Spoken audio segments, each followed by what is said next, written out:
ಎಲ್ಲಿದೆಯಪ್ಪ ನಕಲಿ ಹಿಂದೂ ಪ್ರೇಮಿಗಳು,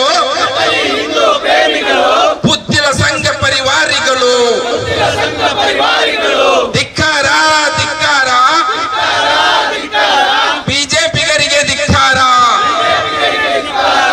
ಪುತ್ತೂರು ಬಹುಶಃ ಈ ಒಂದು ಪ್ರತಿಭಟನೆಗೆ ಇಂಥ ಒಂದು ಪರಿಸ್ಥಿತಿಯಲ್ಲಿ ನಾವು ಬಂದಿದ್ದೇವೆ ಅಂತ ಹೇಳುವಂಥದ್ದು ಒಂದು ತುಂಬಾ ಬೇಸರದ ಸಂಗತಿ.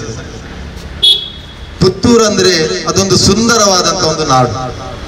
ಬಹುಶಃ ಪುತ್ತೂರಿನ ಯುವಕರು ನಮ್ಮ ಕಡೆಗಳಲ್ಲೆಲ್ಲ ಬಂದ್ರೆ ಅಲ್ಲಿ ಒಂದು ಮಾತಿದೆ, ಪುತ್ತೂರಿನ ಮುತ್ತುಗಳು ಅಂತ ಹೇಳುವಂಥದ್ದು. ಇಲ್ಲಿಯ ಧಾರ್ಮಿಕ ಕ್ಷೇತ್ರಗಳು ಬಹಳಷ್ಟು ಇವೆ. ದಕ್ಷಿಣ ಕನ್ನಡದಲ್ಲಿ ಮಂಗಳೂರು ಬಿಟ್ಟರೆ ವ್ಯಾಪಾರ ವಹಿವಾಟಿಗೆ ಪುತ್ತೂರಾಗಿರ್ತದೆ. APMC ಇಂತಹ ಬಹಳಷ್ಟು ವಿಶಿಷ್ಟ ಅನ್ಯೋನ್ಯತೆ ಬದುಕು ಕಾಣುವಂತಹ ಒಂದು ಊರು ಪುತ್ತೂರು. ಆದ್ರೆ ದುರದೃಷ್ಟ ಏನಾಗಿದೆ ಅಂತ ಹೇಳಿದ್ರೆ,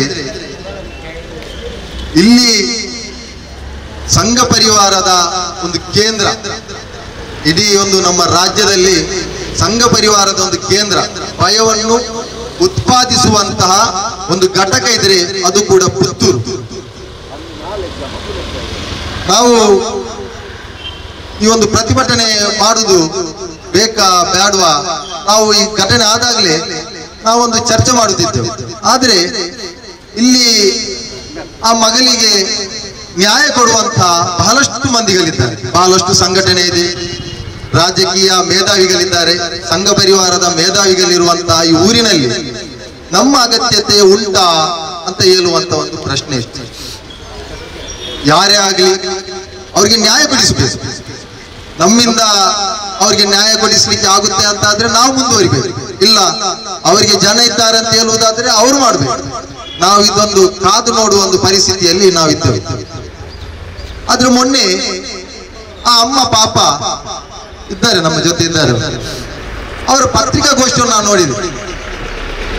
ಅವರು ಬಹಳ ಬೇಸರದಲ್ಲಿ ಹೇಳಿದ್ರು, ನಾನು ಎಲ್ಲರ ಜೊತೆ ಹೋದೆ, ನಾನು ಅಂಗಲಾಚಿದೆ, ನನ್ನ ಮಗಳಿಗೆ ನ್ಯಾಯ ಕೊಡಿ, ನಾನು ಪುತ್ತಿಲನ ಹತ್ರ ಹೋದೆ, ನಾನು ಮಂಗಳೂರಿನ ಶರಣ್ ಪಂಪೆಲ್ ಹತ್ರ ಹೋದೆ, ಇಲ್ಲಿಯ ಬಹಳಷ್ಟು ಮುಖಂಡರ ಜೊತೆ ನಾನು ಮಾತುಕತೆ ನಡೆಸಿದೆ, ಯಾರು ಕೂಡ ನನಗೆ ನನ್ನ ಮಗಳಿಗೆ ನ್ಯಾಯ ಕೊಡಿಸುವಂತಹ ಪ್ರವೃತ್ತಿ ಯಾರು ಕೂಡ ಮುಂದೆ ಬರ್ತಾ ಇಲ್ಲ.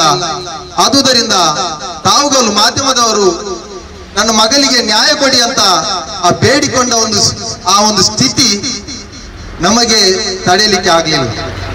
ಆ ಕೂಡಲೇ ನಾವೊಂದು ನಿರ್ಧಾರ ಮಾಡಿದ್ವಿ, ಪುತ್ತೂರಿನಲ್ಲಿ ಪ್ರಥಮ ಹಂತದಲ್ಲಿ ನಾವೊಂದು ಸಾಂಕೇತಿಕವಾದಂತಹ ಒಂದು ಪ್ರತಿಭಟನೆ ನಡೆಸಬೇಕು ಮತ್ತು ಆ ತಾಯಿ ಜೊತೆಗೆ ನಾವು ಸದಾ ಅವರ ಬೆನ್ನೆಲುಬಾಗಿ ನಿಲ್ಲಬೇಕೆಂಬ ನಿರ್ಧಾರವನ್ನು social democratic party of India ಕೈಗೊಂಡಿದೆ. ಮತ್ತೊಂದು, ಇಲ್ಲಿ ನಾವು ಬಹಳಷ್ಟು ಸ್ಲೋಗನ್ಗಳು ನೋಡಿದ್ದೇವೆ. ಈಗ ಅವರು ಕೂಡ ಹೇಳಿದ್ರು, ಬೇಟಿ ಪಡಾವ್, ಬೇಟಿ ಬಚಾವ್, ಇಂದು ನಾವೆಲ್ಲ ಒಂದು. ಅದು ಯಾವ ರೀತಿಯಲ್ಲಿ ನಾವಂದ್ರೆ ಮೊದಲಿನಿಂದ ನಾವು ಹೇಳ್ತಿದ್ದೇವೆ, ಇದು ಕೇವಲ ರಾಜಕೀಯಕ್ಕೋಸ್ಕರ ಮತ್ತು ಕೆಲವೊಂದು ವೇದಿಕೆಗೋಸ್ಕರ ಮಾತ್ರ ಆಗಿರ್ತದೆ ಇಂಥ ಒಂದು ಸ್ಲೋಗನ್ ಅಂತ. ಇವತ್ತು ಅದು ಕೂಡ ನಮ್ಮ ಮುಂದೆ ಸಾಕ್ಷಿಗಳಾಗಿ ಕಾಣಸಿಗ್ತದೆ. ಇತ್ತೀಚೆಗೆ ಪುತ್ತೂರಿನ ಅರಣ್ಯಾಧಿಕಾರಿ ಒಬ್ರು ಸಂಜು ಪೂಜಾರಿ ಅವರೊಂದು ಆರೋಪ ಮಾಡ್ತಾರೆ, ಇಲ್ಲಿ ಹಿಂದೂ ಯುವತಿಯರನ್ನು ದುರುಪಯೋಗ ಪಡಿಸುವಂತ ಒಂದು ದೊಡ್ಡ ಮಟ್ಟದ ಒಂದು ಆರೋಪ ಮಾಡ್ತಾರೆ. ಅವರ ಬಗ್ಗೆ ಇಲ್ಲಿ ಗದ್ದಲ ಮತ್ತು ಅವರ ವಿಮರ್ಶನೆ ಮಾಡ್ತಾರೆ, ಅವರ ಪರ್ಸನಲ್ ಆಗಿ ಅಟ್ಯಾಕ್ ಮಾಡ್ತಾರೆ, ಸಂಘ ಪರಿವಾರ ಒತ್ತಡ ಹಾಕಿ ಅವರನ್ನು ಸಸ್ಪೆಂಡ್ ಮಾಡುವಂಥದ್ದು ಕೂಡ ನಾವು ಈ ಪುತ್ತೂರಿನಲ್ಲಿ ನೋಡಿದ್ದೇವೆ. ಆದ್ರೆ ಅವತ್ತು ಅವರು ಏನು ಹೇಳಿದ್ರು ಅದು ಇವತ್ತು ನಾವಿಲ್ಲಿ ಕಾಣ್ತಾ ಇದ್ದೇವೆ. ಒಂದು 4-5 ವರ್ಷ ಮುಂಚೆ ಕೊಂಬೆಟ್ಟು ಕಾಲೇಜಿನಲ್ಲಿ 2021 ನವೆಂಬರ್ 19ರಂದು ಅಲ್ಲಿ ಒಂದು ವೇದಿಕೆಯಲ್ಲಿ ABVPಯ ಒಂದು ಕಾರ್ಯಕ್ರಮ ಆಗುತ್ತೆ. ಪುತ್ತಿಲ ಮತ್ತೆ ಈ ಚಿನ್ಮಯ ಅಂತ ಹೇಳುವಂತ ಕೆಲವೊಂದು ಕಿಡಿಗೇಡಿಗಳು ಈ ಮಕ್ಕಳ ತಲೆಗೆ ವಿಷ ಬೀಜವನ್ನು ಬಿತ್ತುವಂತ ಜನರು, ಇವರೊಂದು ಮಕ್ಕಳನ್ನೆಲ್ಲ ಉದ್ದೇಶಿಸಿ ಅಲ್ಲಿ ಒಂದು ಭಾಷಣ ಮಾಡ್ತಾರೆ. ಏನಂತ ಹೇಳಿದ್ರೆ, ಯಾರು ಮುಸ್ಲಿಮರು ಹಿಂದೂ ಹುಡುಗಿಯರ ಜೊತೆ ಮಾತಾಡಿದ್ರು ಕಂಡ್ರೆ ನೀವು ಬಡಿಬೇಕು, ನೀವು ಹೊಡಿಬೇಕು, ಲವ್ ಜಿಹಾದ್, ನಮ್ಮ ಹೆಣ್ಣು ಮಕ್ಕಳಿಗೆ ಇಲ್ಲಿ ಏನು ಸಂರಕ್ಷಣೆ ಇಲ್ಲ, ನೀವೆಲ್ಲರೂ ಸಿದ್ಧವಾಗಬೇಕು ಹೇಳುವಂತ ಒಂದು ರೀತಿಯಲ್ಲಿ ಸಭೆ ನಡೆಸಿ ಆ ಸಭೆಯನ್ನು ಮುಗಿಸ್ತಾರೆ. 4 ದಿವಸದ ನಂತರ ಅಂದ್ರೆ ನವೆಂಬರ್ 23ರಂದು ಅಲ್ಲಿ ಒಬ್ಬ ಯುವತಿ, ಹಿಂದೂ ಯುವತಿ, ಆ ವಿದ್ಯಾರ್ಥಿ ಅಲ್ಲಿ ಆದಿಲ್ ಎಂಬ ಹುಡುಗನ ಜೊತೆ ತನ್ನ ಏನು ಜೆರಾಕ್ಸ್ ಮಾಡ್ಲಿಕ್ಕೋಸ್ಕರ ಒಂದು 20 ರೂಪಾಯಿ ಸಾಲವನ್ನು ಕೇಳ್ತಾನೆ. ಆದಿಲ್ 20 ರೂಪಾಯಿ ಕೊಡ್ತಾನೆ. ಇದನ್ನು ಕಂಡಂತಹ ಈ ಒಂದು ಸಭೆಗೆ ಸೇರಿದಂತ ವಿದ್ಯಾರ್ಥಿಗಳು, ಅವರವತ್ತು ಹೇಳಿದ್ದು ನಿಜ, ಇವ ಲವ್ ಜಿಹಾದ್ ಮಾಡ್ತಾ ಇದ್ದಾನೆ ಅಂತ ಹೇಳಿಕೊಂಡು ಎಲ್ರೂ ಸೇರಿ ಆದಿಲಿಗೆ ಹೊಡೆಯುವಂತ ಸ್ಥಿತಿ ನಾವು ಪುತ್ತೂರಲ್ಲಿ ನೋಡಿದ್ವಿ. ನಂತರ ದೊಡ್ಡ ಮಟ್ಟದ ಪ್ರತಿಭಟನೆ ಆಗ್ತದೆ, ಶಾಲೆಯ ಪ್ರಾಂಶುಪಾಲರ ಜೊತೆ ಮಾತುಕತೆ ಆಗ್ತದೆ, 8 ವಿದ್ಯಾರ್ಥಿಗಳನ್ನು ಸಸ್ಪೆಂಡ್ ಮಾಡ್ತಾರೆ. ಸಸ್ಪೆಂಡ್ ಮಾಡಿದ ನಂತರ ಇದೇ ಪುತ್ತಿಲ ಎಲ್ಲ ವಿದ್ಯಾರ್ಥಿಗಳನ್ನು ಸೇರಿಸಿ ಈ ಮಕ್ಕಳ ಭುಜಕ್ಕೆ ಕೇಸರಿ ಶಾಲನ್ನು ಹೊತ್ತಿಸಿ ಎಲ್ರಿಗೆ ಒಂದು ಪ್ರತಿಭಟನೆಯ ಕಾವನ್ನು ಕೊಟ್ಟು ದಿನನಿತ್ಯ ಪ್ರತಿಭಟನೆ ಮಾಡುವಂತ ವ್ಯವಸ್ಥೆ ನಾವು ನೋಡಿದ್ದೇವೆ. ಪ್ರತಿಭಟನೆ ಮುಗಿದ ನಂತರ ಅಲ್ಲಿಯ ಒಂದು ಕೈಫುದ್ದೀನ್ ಮತ್ತು ಒಂದು 2 ಸಂಗಡಿಗರು ಅಲ್ಲಿ ಆ ಕಾಲೇಜಿನ ಎದುರುಗಡೆ ಇರುವಂತ ಒಂದು ಅಂಗಡಿ ಹೋಗಿ ಸ್ನಾಕ್ಸ್ ತರಿಸುವಂತ, ಸ್ನಾಕ್ ಪಡೆದುಕೊಳ್ಳುವಂತ ಹೊತ್ತಿಗೆ ಅಲ್ಲಿ ಈ ಪ್ರತಿಭಟನೆಯಲ್ಲಿ ಸೇರಿ ಇವರ ಭಾಷಣವನ್ನು ಕೇಳಿದಂತಹ 30 ಯುವಕರು ಇವರಿಗೆ ಮಾರಣಾಂತಿಕವಾಗಿ ಹಲ್ಲೆ ನಡೆಸಿ ತ್ರಿಶೂಲವನ್ನು ಚುಚ್ಚಿದ್ದು ಅಂತೂ ಕೂಡ ನಾವು ಈ ಪುತ್ತೂರಿನ ಆಸುಪಾಸಿನಲ್ಲಿ ನೋಡಿದ್ದೇವೆ. ಇದು ಯಾಕೆ ನಾನು ಹೇಳ್ತಾ ಇದ್ದೇನೆ ಅಂತ ಹೇಳಿದ್ರೆ, ಇಲ್ಲಿ ಯುವತಿ ಅಂತ ಹೇಳಿದ್ರೆ ಅದು ಯುವತಿ, ಅಲ್ಲಿ ಹಿಂದೂ, ಅದು ಮುಸ್ಲಿಂ, ಅದು ಕ್ರಿಶ್ಚಿಯನ್ ಅಂತ ನೋಡ್ಬಾರ್ದು. ಈ ಸಮಾಜ ಅಂತ ಹೇಳಿದ್ರೆ ಅಲ್ಲಿ ಹಿಂದೂ ಮುಸ್ಲಿಂ ಎಲ್ಲರೂ ಅನ್ಯೋನ್ಯವಾಗಿರ್ಬೇಕು. ಯಾರು ಯಾರಿಗೆ ಅನ್ಯಾಯ ಮಾಡುವುದು ನೋಡುದಲ್ಲ, ಅನ್ಯಾಯ ಆಗಿದೆ ಎಂಬ ಭಾವನೆ ನಮ್ಮಲ್ಲಿ ಇರಬೇಕು. ಅದೇ ನಂತರ ವಿವೇಕಾನಂದ ಕಾಲೇಜ್ ಇದೆ, ಸಂಘ ಪರಿವಾರದ ಆಡಳಿತವಿರುವಂತಹ ಒಂದು ಕಾಲೇಜ್. ಇಲ್ಲಿ ಇತ್ತೀಚೆಗೆ ಒಂದು ಕೆಲವು ತಿಂಗಳ ಹಿಂದೆ, 1 ವರ್ಷ ಆಗಿರಬಹುದು, ಒಂದು ಗ್ಯಾಂಗ್ ರೇಪ್ ಆಗುತ್ತೆ, ವಿಡಿಯೋ ವೈರಲ್ ಆಗುತ್ತೆ. ಆದ್ರೆ ಎಲ್ಲೂ ಇಲ್ಲಿ ಹೇಳುವಂತಹ ಬ್ರ್ಯಾಂಡ್ ಅಂಬಾಸಿಡರ್ ಇದ್ದಾರೆ, ಕೆಲವರು ಹಿಂದುತ್ವದ ಬ್ರ್ಯಾಂಡ್ ಅಂಬಾಸಿಡರ್, ಎಲ್ಲೂ ಕೂಡ ನಮಗೆ ಕಾಣಲಿಕ್ಕೆ ಸಾಧ್ಯ ಆಗಲಿಲ್ಲ. ಅದಷ್ಟಕ್ಕೆ ಅಲ್ಲಿ ಮುಚ್ಚಲಾಗ್ತದೆ. ಈ ರೀತಿಯಾದಂತಹ ಒಂದು ಘಟನೆ ಒಂದು ಸಮಾಜದ ನಡುವೆ ಒಂದು ಹಿಂದೂ ಮತ್ತು ಮುಸ್ಲಿಂ ಎಂಬ ಪೋಲರೈಸೇಷನ್ ಮಾಡಿಕೊಂಡು ರಾಜಕೀಯಕ್ಕೋಸ್ಕರ ಹಿಂದೂಗಳ ಮನಸ್ಸಿನಲ್ಲಿ ಮುಸ್ಲಿಮರ ವಿರುದ್ಧ ದ್ವೇಷವನ್ನು ಹುಟ್ಟಿಸುವಂತ, ಈ ಕುಕೃತ್ಯ ಮಾಡುವಂತಹ, ಇವತ್ತು ನಾಪತ್ತೆ ಆಗುವಂತಹ ಅರುಣ್ ಕುಮಾರ್ ಪುತ್ತಿಲ ಆಗಿರ್ಬೋದು, ಸಂಜೀವ ಮಠಂದೂರ್ ಆಗಿರ್ಬೋದು, ಇವರೆಲ್ಲರೂ ಈ ಒಂದು ತಾಯಿಯ ಮಗಳ ಅನ್ಯಾಯಕ್ಕೋಸ್ಕರ ಈ ನ್ಯಾಯ ದೊರಕಿಸಿಕೊಡುವ ಯಾರು ಕೂಡ ಕಾಣದೇ ಇರೋದು ನಮಗೆ ಬಹಳಷ್ಟು ಈ ಒಂದು ಸಮುದಾಯ, ಹಿಂದೂ ಸಮುದಾಯದವರು ಅರ್ಥ ಮಾಡಿಕೊಳ್ತಾರೆ. ಈ ಒಂದು ಹೆಣ್ಣಿನ ಈ ಒಂದು ಹೆಣ್ಣು ಗರ್ಭಿಣಿ ಆದಂತ ಸಂದರ್ಭದಲ್ಲಿ ನಾವು ಅರ್ಥ ಮಾಡ್ಕೊಳ್ಬೇಕು. ಅವ್ರ ಮೊನ್ನೆ ತಾಯಿ ಪ್ರೆಸ್ ಮೀಟ್ ಅಲ್ಲಿ ಹೇಳಿದ್ರು, ಕೆಲವೊಂದು ವಿಚಾರಗಳನ್ನು ನಮ್ಮ ಮುಂದಿಟ್ಟರು.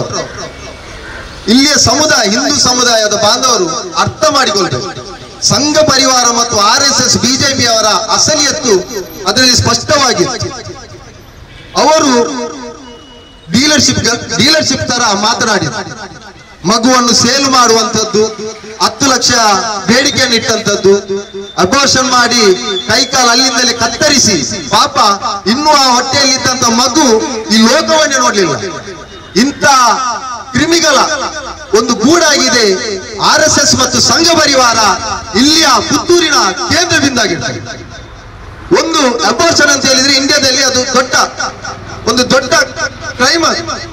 ಅದನ್ನೇ ಕೈ ಕಟ್ಟು ಮಾಡುವ, ಕಾಲು ಕಟ್ಟು ಮಾಡಿ ತೆಗಿಸಲಿಕ್ಕೆ ಜನ ಇದ್ದಾರೆ. ಬಂಟ್ವಾಳದಲ್ಲಿ ಒಂದು ಡಾಕ್ಟರ್ ಇದ್ದಾರೆ. ಹೇಳುವಂತ ಒಂದು ಹೇಳಿಕೆ ಅವರು ಹೇಳ್ತಾರಲ್ಲ, ಎಂತ ನಾಚಿಕೆ ಕೆಟ್ಟ ಮಾನಗೆಟ್ಟ ನಿಮ್ಮ ಸಂಘ ಪರಿವಾರದ ಕಾರ್ಯಕರ್ತರು ಮತ್ತು ನಾಯಕರು ಇವರು. ಇಲ್ಲಿ ಪುತ್ತೂರಲ್ಲಿ ಬಹಳಷ್ಟು ಘಟನೆ ಆಗಿದೆ. ಸೌಮ್ಯ ಭಟ್ ಒಂದು ಘಟನೆ ಆಗಿತ್ತು ಬಹಳ ವರ್ಷದ ಹಿಂದೆ. ಇಡೀ ಈ ಪುತ್ತೂರಿಗೆ ಬೆಂಕಿ ಹಾಕಿ ಬಹಳಷ್ಟು 1-2-3 ತಿಂಗಳು ಪುತ್ತೂರು ಬಂದಾಗುವಂತ ಒಂದು ವ್ಯವಸ್ಥೆ ನಾವು ನೋಡಿದ್ದೇವೆ. ಪಾಪ ಅಮ್ಮ ಪ್ರೆಸ್ ಮೀಟ್ ಅಲ್ಲಿ ಮೊನ್ನೆ ಹೇಳಿದ್ರು, ನಾವು ನಮ್ಗೆ ನ್ಯಾಯಕ್ಕೋಸ್ಕರ ನಾವು ಇಲ್ಲಿಯ ಪುತ್ತಿಲರ ಹತ್ರ ಮಾತಾಡಿದೆವು, ಶರಣ್ ಪಂಪೆಲ್ರ ಜೊತೆ ನಾವು ಫೋನ್ ಅಲ್ಲಿ ಮಾತಾಡಿದೆವು, ಅವ್ರು ಸಿಗ್ಲಿಲ್ಲ, ನಮ್ಗೆ ಯಾರು ಸಿಗುದಿಲ್ಲ ಅಮ್ಮ, ನಿಮ್ಗೆ ಯಾರು ಸಿಗುದಿಲ್ಲ. ಅಲ್ಲಿ ಅದು ಒಬ್ಬ ಮುಸ್ಲಿಂ ಹೆಸರಿನವರಾಗಿದ್ರೆ ಇವತ್ತು ಇಲ್ಲಿ ಇಡೀ ಪುತ್ತೂರಿಗೆ ಬೆಂಕಿ ಹಾಕುವಂತ ಒಂದು ವ್ಯವಸ್ಥೆ ಆಗಿತ್ತು. ಇಲ್ಲಿ ನ್ಯಾಯಕ್ಕೋಸ್ಕರ ಇಲ್ಲಿ ಹೋರಾಡುವಂತ ಒಂದು ಸಂಘಟನೆ ಕೂಡ ಇಲ್ಲ. ಇಲ್ಲಿ ಜಾತಿಗಳ ನಡುವೆ ಇಲ್ಲಿ ಗಲಾಟೆ ಎಬ್ಬಿಸುವಂತದ್ದು, ಒಂದು ಜನರನ್ನು ಇನ್ನೊಂದು ಜನರಿಗೆ ದೂಷಣೆ ಮಾಡುವಂತ ಕೃತ್ಯಕ್ಕೆ ಮಾತ್ರ ಆಗಿರ್ತದೆ ಇಲ್ಲಿಯ ಸಂಘ ಪರಿವಾರ ಮತ್ತು ಬಿಜೆಪಿ ನಾಯಕರು ಇಲ್ಲಿ ಫ್ರಂಟ್ ಲೈನ್ ಅಲ್ಲಿ ನಿಂತು ಹೋರಾಟ ಮಾಡುವಂತ. ಇನ್ನು ಇವರು ಸ್ವಯಂ ಧರ್ಮ ರಕ್ಷಕರಂತ ಹೇಳಿ ಮಾಂಸ ಮಾರುವಂತ ಈ ಒಂದು ಏನು ನಾಯಕರಿದ್ದಾರೆ, ಇವರಲ್ಲಿ ನೀವು ಇವರಲ್ಲಿ ನ್ಯಾಯ ಸಿಗುತ್ತದೆ ಅಂತ ಹೇಳುವಂತ ಒಂದು ಆಲೋಚನೆ ಇದ್ರೆ ಅಮ್ಮ, ಅದು ನೀವು ಬಿಟ್ಟು ಬಿಡಿ. ಇವರಿಂದ ನಿಮ್ಗೆ ಖಂಡಿತವಾಗಿಯೂ ನ್ಯಾಯ ಸಿಗಲಿಕ್ಕೆ ಸಾಧ್ಯ ಇಲ್ಲ. ಪ್ರತಿ ಸಂದರ್ಭದಲ್ಲಿ ಅವತ್ತು ಮಂಡ್ಯಕ್ಕೆ ಹೋಗಿ ನಮ್ಮ ಹತ್ತಿರದ ಮುದಿ ವಯಸ್ಸರಾದ ಪ್ರಭಾಕರ್ ಭಟ್ಟ ಮಂಡ್ಯಕ್ಕೆ ಹೋಗಿ ಒಂದು ಹೆಣ್ಣಿಗೆ ಸಮಸ್ಯೆ ಆಗಿದೆ ಅಂತ ಹೇಳಿ ಭಾಷಣ ಮಾಡ್ಲಿಕ್ಕೆ ಆಗ್ತದೆ. ಹತ್ತಿರದ ಈಗ ರಸ್ತೆ ಕೂಡ ತುಂಬಾ ಚೆನ್ನಾಗಿದೆ, ಫ್ಲೈಓವರ್ ಆಗಿದೆ, ಗುಂಡಿ ಗುಂಪುಗಳಿಲ್ಲ, 1-4 ಗಂಟೆಯಲ್ಲಿ ಬರ್ಬೋದು. ಆದ್ರೂ ಇಷ್ಟರವರೆಗೆ ಈ ಒಂದು ಅಮ್ಮನಿಗೆ ಒಂದು ನ್ಯಾಯ ಕೊಡಿಸುವಂತ, ಅಲ್ಲದಿದ್ರೆ ಒಂದು ಭಾಷಣ ಮಾಡುವಂತ, ಒಂದು ಖಂಡನೆ ನೀಡುವಂತ ಪ್ರಭಾಕರ್ ಭಟ್ಟನನ್ನು ಈಗ ಕಾಣ್ಲಿಕ್ಕೆ ನಮಗೆ ಸಾಧ್ಯ ಆಗ್ತಾ ಇದೆ. ಅದೇ ರೀತಿ ನಾನು ಮೊದಲು ಕಟ್ಟೋರ ಹಿಂದುತ್ವ, ನಂತರ ನಾನು ಎಂಎಲ್ಎ ಎಂದು ಬೀಗುತ್ತಿದ್ದಂತಹ ಬೆಳ್ತಂಗಡಿ ಶಾಸಕ ಹರೀಶ್ ಪೂಂಜಾ ಈಗ ಯಾವ ಮಂಚದಡಿಯಲ್ಲಿ ಮಲಗಿದ್ದಾರೆ ಅಂತ ಕೇಳಲಿಕ್ಕೆ ನಮ್ಗೆ ಇದು ಮಾಡ್ತಾ ಇದ್ದೇವೆ. ಎಲ್ಲಿದ್ದಾರೆ ಈಗ ಅವರು? ಕಠೋರ ಹಿಂದುತ್ವವಾದಿ, ನಂತರ ನಾನು ಎಂಎಲ್ಎ ಅಂತ ಹೇಳುತ್ತಿರುವಂತ, ಈಗ ಅವರು ಯಾವ ಮಂಚದಡಿಯಲ್ಲಿದ್ದಾರೆ? ಲವ್ ಜಿಹಾದ್, ಬಾಂಗ್ಲಾದೇಶ್, ಪಾಕಿಸ್ತಾನ್, ಐಸಿಸ್, ಈ ರೀತಿಯಾದ ಲಬಲಬಲಬ ಅಂತ ಬಾಯಿ ಬಡ್ಕೊಳ್ತಿದ್ದಂತ ಇದೇ ಊರಿನ ಇಲ್ಲಿಯೇ ಎಜುಕೇಶನ್ ಮಾಡಿ ಇಲ್ಲಿಯೇ ರಾಜಕೀಯವಾಗಿ ನೆಲೆಕಂಡಂತ ಶೋಭಾ ಕರಂದ್ಲಾಜೆ ಈಗ ಎಲ್ಲಿದ್ದೀರಮ್ಮ ನೀವು? ನಿಮ್ಮದೇ ಸಮುದಾಯದ ಒಂದು ಹೆಣ್ಣು ಮಗುವಿಗೆ ಇಷ್ಟು ದೊಡ್ಡ ಅನ್ಯಾಯ ಆಗ್ತಾ ಇದೆ, ಯಾರು ಬರ್ತಾ ಇಲ್ಲ.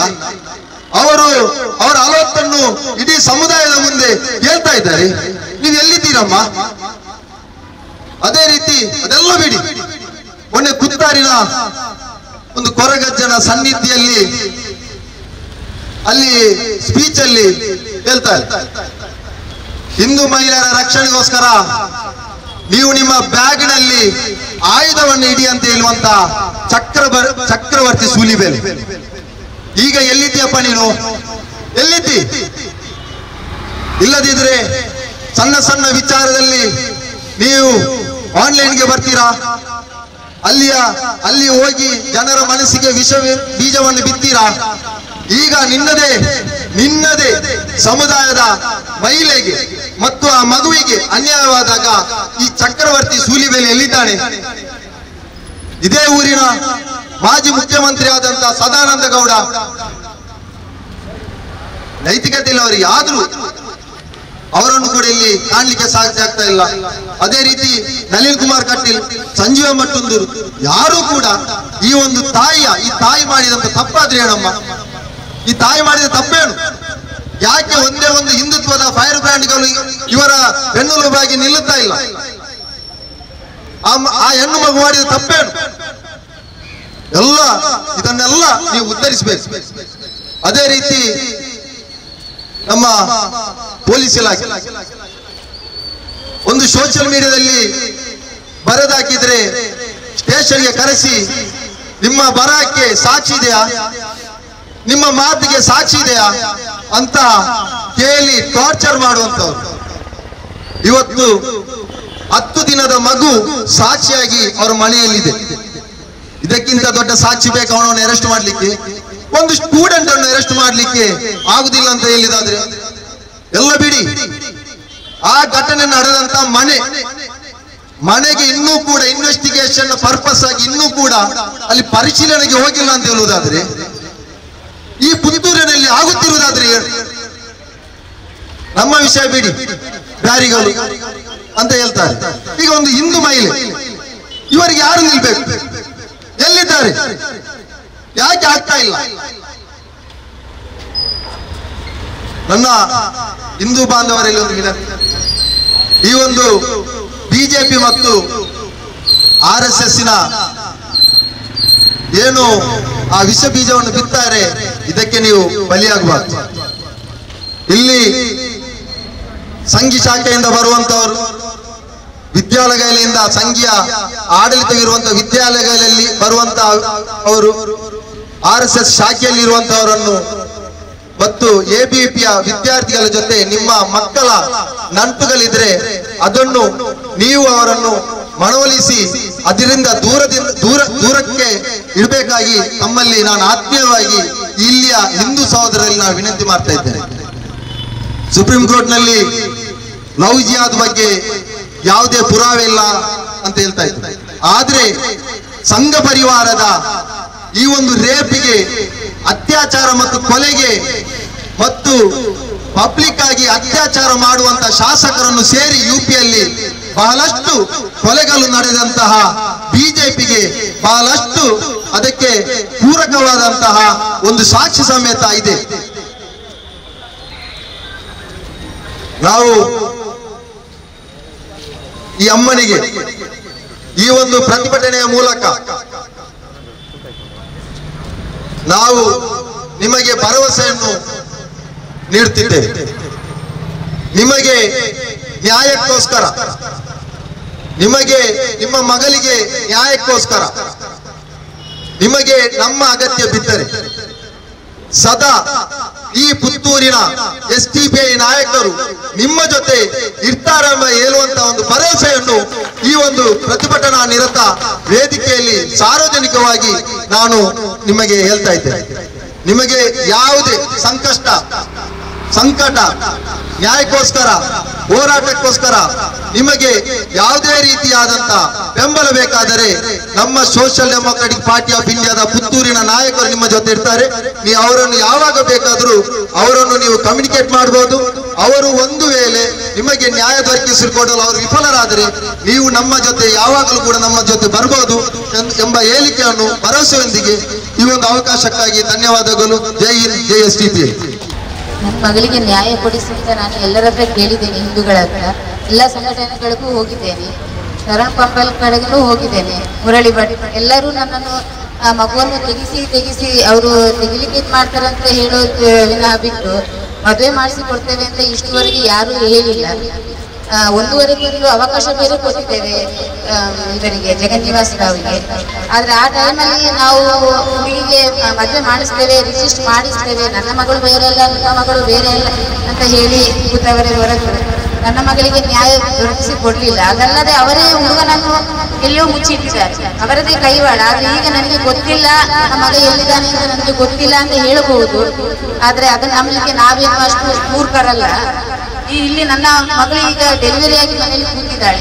ಆ ಹುಡುಗನನ್ನು ಇಷ್ಟು ದಿವಸ ಮುಂದೆ ತರಲಿಕ್ಕೆ ಆಗಲಿಲ್ಲ. ಪೊಲೀಸ್ ಡಿಪಾರ್ಟ್ಮೆಂಟ್ಗಾಗಲಿ ಯಾರಿಗೂ ಆಗಲಿ ಇಲ್ಲಿ ಇನ್ನೂ ಕಾರ್ಯಕರ್ತರಿಗೆ ತರಲಿಕ್ಕೆ ಆಗಲಿಲ್ಲ ಅಂದಮೇಲೆ ಅವ್ರಿಗೇನು ಪ್ರಯೋಜನ ಅಂತ ನಾನು ಕೇಳ್ತಿರೋದು. ಒಂದು ಹಿಂದೂ ಹುಡುಗಿಗೆ ನ್ಯಾಯ ಕೊಡಿಸಲಿಕ್ಕೆ ಈ ಸಂಘಟನೆಗಳಿಗೆ ಆಗಲಿಲ್ಲ ಅಂದಮೇಲೆ ನನಗೆ ಬೇಕಾದ ಸಂಘಟನೆಗಳಿಗೆ ನಾನು ಕೊಟ್ಟಿದ್ದೇನೆ. ಈಗ ಹುಡುಗ ಬರಬೇಕು, ಹುಡುಗ ಎಲ್ಲಿದ್ದು ಅವನನ್ನು ಎದುರು ತರಬೇಕು ಅಂತೇಳಿ ನಾನು ಕೇಳ್ಕೊಳ್ತಿರೋದು. ನನ್ನ ಹೆಣ್ಣು ಮಗಳಿಗೆ ನ್ಯಾಯ ಕೊಡಿಸಿ, ಆ ಮಗುವಿಗೆ ಅವನ ತಂದೆಯ ಸ್ಥಾನ ಕೊಡಿಸಬೇಕು ಅಷ್ಟೇ. ರಿಜಿಸ್ಟರ್ ಮ್ಯಾರೇಜ್ ಆಗಲೇಬೇಕು. ಅವರು ಬಹಳ ವಿಚಿತ್ರವಾದಂತಹ ಒಂದು ಸಮಾಜದಲ್ಲಿ ನಾವು ಇವತ್ತು ಬದುಕ್ತಾ ಇದ್ದೇವೆ. ಬಹಳ ವಿಚಿತ್ರವಾದಂತಹ ಒಂದು ಸಮಾಜ. ಏನು ಅಂತ ಹೇಳಿದ್ರೆ, ಒಂದು ಪವಿತ್ರವಾದ ಸಂವಿಧಾನವನ್ನ ಅಂಗೀಕರಿಸಿಕೊಂಡು ಭಾರತದ ಪ್ರಜೆ ಅಂತೇಳಿ ವಿಶ್ವದ ಎಲ್ಲ ಕಡೆ ಎದೆತಟ್ಟಿ ಹೇಳಿಕೊಂಡು ಇಲ್ಲಿ ಇರುವಂತಹ ಪ್ರತಿಯೊಬ್ಬರಿಗೂ, ಅದು ಹೆಣ್ಣು ಗಂಡು ಭೇದವಿಲ್ಲದೆ, ಪ್ರತಿಯೊಂದು ಧರ್ಮದ ನಡುವೆ ಭೇದವಿಲ್ಲದೆ ಆ ದೇಶದ ಪ್ರಜೆಗೆ ಸಮಾನವಾದ ನ್ಯಾಯ ಇದೆ ಅನ್ನುವಂತಹ ಸಂವಿಧಾನದ ಅಡಿಯಲ್ಲಿ ಬದುಕ್ತಾ ಇರುವ ನಾವು ಅನ್ಯಾಯದ ವಿಷಯ ಬಂದಾಗ, ಅಲ್ಲಿ ನ್ಯಾಯ ದೊರಕಿಸಬೇಕಾದಂತಹ ಒಂದು ವಿಷಯ ಬಂದಾಗ ಇಲ್ಲಿ ಒಂದು ವರ್ಗವನ್ನು ಗುರಿಯಾಗಿಸಿಕೊಂಡು ನ್ಯಾಯ ಕೊಡುವಂತಹದ್ದು, ಒಂದು ಧರ್ಮವನ್ನ ಆಧಾರ ಮಾಡಿಕೊಂಡು ನ್ಯಾಯ ಕೊಡುವಂತಹದ್ದು, ಇಂತಹ ಒಂದು ವಿಚಿತ್ರವಾದ ಸಮಾಜದಲ್ಲಿ ಆಗಿರ್ತದೆ ನಾವಿವತ್ತು ನಿಂತುಕೊಂಡು ಸಾಕ್ಷಿಯಾಗಿರುವಂತಹದ್ದು. ಯಾಕಂತ ಹೇಳಿದ್ರೆ ಈ ಒಂದು ಪುತ್ತೂರಿನ ಘಟನೆ ಇದು ಮೊದಲನೇ ಘಟನೆ ಏನಲ್ಲ. ಇಂತಹ ಪರಿಸ್ಥಿತಿಗಳಿಗೆ ನಾವು ಸಾಕ್ಷಿಯಾಗ್ತಾ ಇರುವಂತಹದ್ದು, ಇಂತಹ ಪ್ರತಿಭಟನೆಗಳಲ್ಲಿ ನಾವು ಭಾಗಿಯಾಗ್ತಾ ಇರುವಂತಹದ್ದು ಇದು ಮೊದಲನೇ ಪ್ರಕರಣ ಅಲ್ಲ. ಒಂದು ಹೆಣ್ಣು ಮಗುವಿಗೆ ಅತ್ಯಾಚಾರ ಆದಾಗ ಆ ಹೆಣ್ಣು ಅತ್ಯಾಚಾರಕ್ಕೆ ಒಳಪಟ್ಟ ಹೆಣ್ಣು ಮತ್ತು ಅತ್ಯಾಚಾರ ಮಾಡಿದಂತಹ ಆರೋಪಿಯ ವರ್ಗವನ್ನ ಮತ್ತು ಧರ್ಮವನ್ನ ನೋಡಲಾಗ್ತಾ ಇದೆ. ಅದು ವಿಜಾಪುರದ ದಾನಮ್ಮ ಕೇಸ್ ಆಗಿರ್ಬಹುದು, ಹತ್ರಾಸ್ ಘಟನೆ ಆಗಿರ್ಬಹುದು, ಅಥವಾ ಇಲ್ಲಿ ಭಾರತದಲ್ಲಿ ಇಲ್ಲಿಯವರೆಗೂ ನಡೆದಂತಹ ಅತಿ ಕ್ರೂರವಾದ ಅತ್ಯಾಚಾರ ಪ್ರಕರಣಗಳಾಗಿರ್ಬಹುದು. ಅತ್ಯಾಚಾರ ಎಸಗಿದವನು ಮೇಲ್ವರ್ಗದವನಾಗಿದ್ರೆ ಅಥವಾ ಅತ್ಯಾಚಾರ ಎಸಗಿದವನು ಯಾವುದೋ ಒಂದು ಬಿಜೆಪಿಯ ಮುಖಂಡನ ಮಗನಾಗಿದ್ರೆ, ಒಬ್ಬ ರಾಜಕೀಯ ಪ್ರಭಾವಿಯ ಮಗನಾಗಿದ್ರೆ, ಅಥವಾ ಆ ಊರಿನ ಪ್ರಭಾವಿ ವ್ಯಕ್ತಿಯ ಮಕ್ಕಳಾಗಿದ್ರೆ ಅಲ್ಲಿ ಸಂತ್ರಸ್ತೆಯನ್ನ ಅಪರಾಧಿ ಸ್ಥಾನದಲ್ಲಿ ನಿಲ್ಲಿಸುವಂತಹ ಪ್ರಯತ್ನಗಳು ನಡೆಯುತ್ತಾ ಇರುವಂತಹದ್ದು. ಅದೇ ಇವತ್ತಿನ ಈ ಒಂದು ಘಟನೆಯನ್ನ, ಪುತ್ತೂರಿನ ಘಟನೆಯನ್ನ ನಾವು ತೆಗೆದುಕೊಂಡ್ರೆ, ಒಂದು ವೇಳೆ ಈ ಒಂದು ಅತ್ಯಾಚಾರಿಯ ಜಾಗದಲ್ಲಿ ಯಾವುದೋ ಒಬ್ಬ ಅಬ್ದುಲ್ಲನ, ಯಾವುದೋ ಒಬ್ಬ ಜೋಸೆಫನ ಇದ್ದಿದ್ರೆ ಸದಾ ವ್ಯಾನಿಟಿ ಬ್ಯಾಗ್ ಅಲ್ಲಿ ಬೆಂಕಿ ಪಟ್ಟಣವನ್ನ ಹಾಕಿಕೊಂಡು ತಿರುಗ್ತಾ ಇದ್ದಂತಹ ನಮ್ಮ ಶೋಭಕ್ಕ ಇವತ್ತು ಪುತ್ತೂರಿಗೆ ಬೆಂಕಿ ಹಚ್ತಾ ಇದ್ದ. ಅಂದ್ರೆ ಯಾವಾಗ್ಲೂ ಎಲ್ಲಿ ಹೋದ್ರೂ ಅವರ ವ್ಯಾನಿಟಿ ಬ್ಯಾಗ್ ಅಲ್ಲಿ ಏನಿರ್ತದೆ, ಒಂದು ಬೆಂಕಿ ಪಟ್ಟಣ ಇರ್ತದೆ. ಎಲ್ಲಿ ಮುಸ್ಲಿಮರ ಹೆಸರು ಕೇಳ್ತದೆ, ಎಲ್ಲಿ ಒಬ್ಬ ಅಲ್ಪಸಂಖ್ಯಾತ ಸಮುದಾಯದ ಒಬ್ಬನ ಹೆಸರು ಕೇಳ್ತದೆ, ಅಲ್ಲಿ ಅವರು ರೆಡಿಯಾಗಿರ್ತಾರೆ ಬೆಂಕಿ ಪಟ್ಟಣ ಹಚ್ಚಲಿಕ್ಕೆ. ಆದ್ರೆ ಇವತ್ತು ಬಹುಶಃ ಮಳೆಗಾಲ ಅಲ್ವಾ, ಅದು ಚಂಡಿ ಆಗಿರ್ಬೇಕು, ಒದ್ದೆ ಆಗಿರ್ಬೇಕು, ಹಾಗಾಗಿ ಅದು ಹತ್ತುತ್ತಾ ಇಲ್ಲ, ಬೆಂಕಿ ಪಟ್ಟಣ ಹತ್ತುತ್ತಾ ಇಲ್ಲ, ಅವರ ಪತ್ತೆ ಇಲ್ಲ.